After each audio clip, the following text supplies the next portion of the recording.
Hola, ¿cómo les va?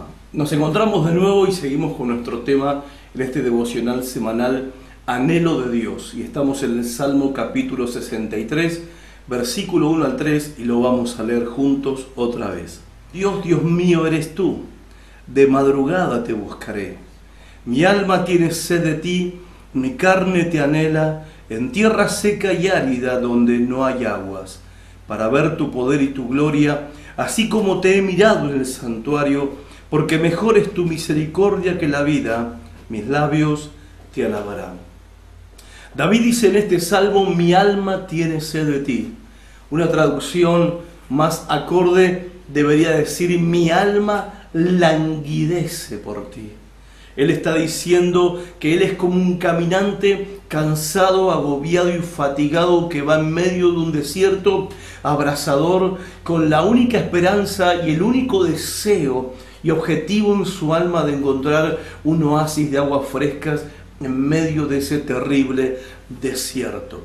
Ahora la pregunta es, ¿a qué se debe esta gran sequedad en el alma de David, en la vida de David, al punto de sentirse con semejante desesperación, anhelo, deseo, también que produce en él un cansancio moral y espiritual? Porque ese es el sentido del pasaje. Cuando dice, mi alma tiene sed de ti, cuando él es un caminante en el desierto, está perdido o está agobiado por tanto trayecto bajo el sol abrasador del desierto, no solamente tiene sed, también tiene fatiga, languidece, está débil, tiene cansancio, pero él no habla de algo físico, sino que él habla de que todo esto era lo que él sentía en su alma, esa sed espiritual que lo hacía languidecer en su vida espiritual, provocaba en él un cansancio, una fatiga, un cansancio moral, un cansancio espiritual en su vida. Yo creo que todos los que hemos pasado por algún desierto en la vida o por varios desiertos de la vida,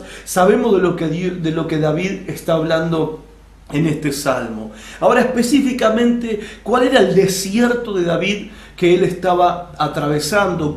¿Cuál era la circunstancia que le hacían a él estar experimentando esto en su vida? Y es que él, por causa de que su propio hijo Absalón se levantó en contra de él para destituirlo de su trono, porque David era rey en Jerusalén, y su hijo Absalón se levanta para destituirlo de su trono, con todo lo que eso conlleva, el dolor de que sea tu propio hijo el que te traicione, que sea tu propio hijo que venga a usurpar el lugar que Dios te dio, que sea tu propio hijo que no le importe la estabilidad de la familia ni de la nación, que sea tu propio hijo el que esté atentando no solamente contra lo que estás haciendo, sino también contra tu propia vida. Porque no solamente Absalón había derrocado a David de su trono y lo había hecho huir de Jerusalén, sino que ahora Absalón lo estaba persiguiendo para matarlo, para matar a su propio padre.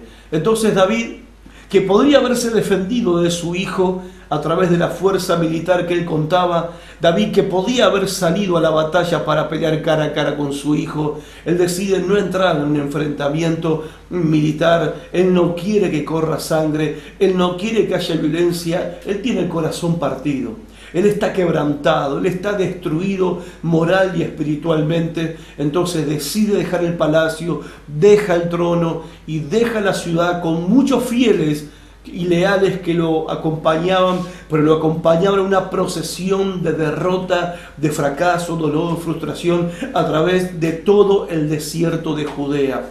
Y se cree que es justamente en ese desierto, en el desierto de Judea, donde David escribe este salmo. También el Salmo 42, versículo 1, se remite a esta época en la vida de David, cuando David en el Salmo 42, 1 dice, como el ciervo brama por las corrientes de las aguas. No es que él le había salido la inspiración de poeta, sentado en su trono en Jerusalén y con un arpa estaba poetizando, sino que justamente él se sentía como ese animal que en el desierto brama, el ciervo brama, gime, jadea, suspira con desesperación por las corrientes de las aguas.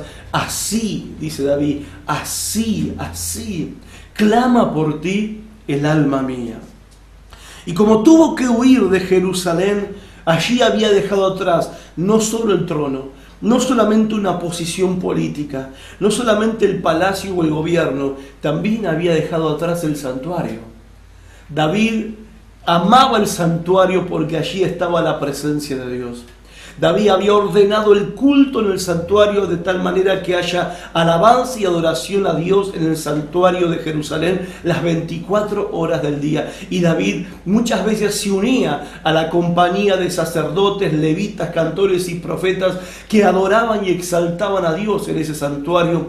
Y ahí David experimentaba la llenura del Espíritu Santo. Ahí David experimentaba la plenitud de la vida eterna. Ahí David experimentaba el poder de la presencia de Dios y la gloria que se desata en la alabanza y en la adoración. Él no está diciendo que extraña el trono, que extraña el palacio, extraña la pomposidad de la realeza y la comodidad de su cama de rey, sino que él extraña el santuario, porque ahí en el santuario él tenía comunión con Dios, él se encontraba con Dios, él estaba en la presencia de Dios, él está extrañando, él está gimiendo, él está clamando por la presencia de Dios. Por eso dice: mi alma tiene sed de ti, Señor, no de otra cosa.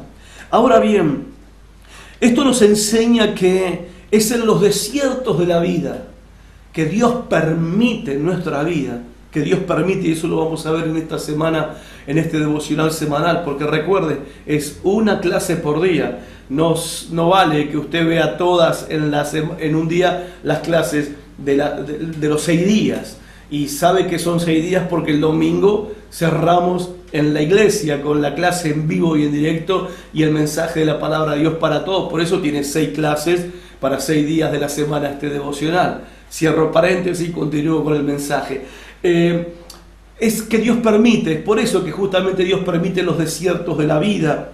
Esos desiertos donde uno ahí aprecia más y valora más el hecho de la presencia de Dios, y uno se da cuenta de cuánto necesita al Señor. Es en los desiertos de la vida, las aflicciones, las angustias, la enfermedad, las pérdidas, la soledad, la muerte, desiertos duros, difíciles, desiertos de la vida donde nosotros no queremos pasar, pero que sin duda pasamos, hemos pasado y vamos a pasar. Es ahí donde empezamos a ansiar y a desear y a darnos cuenta de cuánto necesitamos la presencia de Dios viva, real, vibrante en nuestra vida. Esa presencia de Dios que descuidamos en tiempos de bonanza. Esa presencia de Dios que descuidamos en tiempos de bendición, en tiempos de plenitud, en tiempos de victoria. Es la presencia de Dios que se nos hace imprescindible como el agua en momentos de desierto de nuestras vidas. Por eso alguno podrá decir: pero qué terrible que Dios permita ese tipo de cosas para que nosotros lo deseemos y que tengamos que andar por ese desierto. Pero no es tan terrible, porque peor es el desierto en el que andábamos antes, que era el desierto del pecado. Prefiero 1000 veces andar por el desierto de la aflicción, del dolor, de la enfermedad, el desierto de la angustia y de la pérdida con Dios, y poder ir a la fuente que es Dios para saciar mi sed, que andar por el otro desierto donde antes estábamos, donde era el desierto de la oscuridad, de la muerte, del pecado, y estábamos bajo la justa ira de Dios. Y de ese desierto un día vinimos a la fuente de agua viva que es Cristo y saciamos nuestra sed. Pero es verdad que aún nosotros, siendo creyentes, tenemos estas experiencias de desierto porque somos muy olvidadizos y tenemos una tendencia de dejar a Dios a un lado, en un segundo lugar, y poner otras cosas y otras personas en primer lugar en nuestra vida. Así que si estás pasando por un desierto, no puedo decirte me alegro, porque la verdad que no me alegro, porque tampoco me alegro en mis propios desiertos, pero quiero decirte algo: si estás pasando por un desierto, hay una promesa para vos, y esa promesa es que en tu desierto hay prometida una fuente de agua viva para saciar la sed de tu alma. Es una fuente prometida por Dios para aquellos que buscan esa fuente y que desean esa fuente que es Dios mismo. En Génesis 16 Agar deambulaba con su hijo por el desierto y estaban a punto de desfallecer porque no había aguas, y allí Dios le abrió los ojos para que se dé cuenta que había un pozo de agua viva para que ella y su hijo pudieran saciar su sed. Fue en el desierto, Éxodo capítulo 3, donde Moisés tuvo una revelación personal, íntima de Dios. Fue en el desierto donde Elías también pudo escuchar, Primera de Reyes 19, pudo escuchar claramente la voz de Dios para su vida. Uno aprende con el tiempo de caminar con el Señor Jesucristo a amar los desiertos, porque es en los desiertos donde nosotros nos despertamos para buscar a Dios y nos damos cuenta que Él nos estaba esperando. Ahora note, y termino con esto, que David dice: de madrugada te buscaré, de mañana te buscaré. Él no va a esperar hasta la mañana, mejor dicho. Él dice: de madrugada te buscaré. No voy a esperar hasta la mañana, no voy a esperar que salga el sol, no voy a esperar descansar bien, dormir bien, y después que esté bien descansado entonces voy a orar. Él no va a esperar hasta el mediodía, ni va a esperar el fresco del atardecer, sino que antes que salga el sol, Él se va a levantar para buscar a Dios. Algunos dicen: pero a mí no me nace, pastor, a mí no me sale, yo como que no siento esa necesidad. Cuando estás en el desierto, te puedo asegurar que de repente te viene esa necesidad. Somos así y es lo que nos acontece. Es la sed del alma en el desierto. Y ustedes saben que la sed es algo esencial para la vida. Todos nos rendimos ante la sed. Nadie puede resistir la sed. Nadie puede enfrentar la sed. Todos terminamos sometiéndonos al poder de la sed en nuestra vida. Nadie puede ser olvidadizo, ni indiferente, ni menospreciar la sed. La sed se hace notar, la sed hace que cedamos ante su fuerza, y lo mismo sucede con el deseo de Dios en nuestra vida, en medio del desierto. Y es Dios mismo el que provoca ese deseo, que no podemos rechazar y no podemos resistir. Tenemos que ceder a ese deseo de sed de Dios que hay en nuestra alma y permitir que en medio de nuestro desierto Dios sacie nuestra sed y se revele a nosotros como el Dios de nuestros peores desiertos. Dios te bendiga, y mañana nos volvemos a encontrar en este apasionante estudio devocional de Anhelo por Dios. Chao, hasta mañana.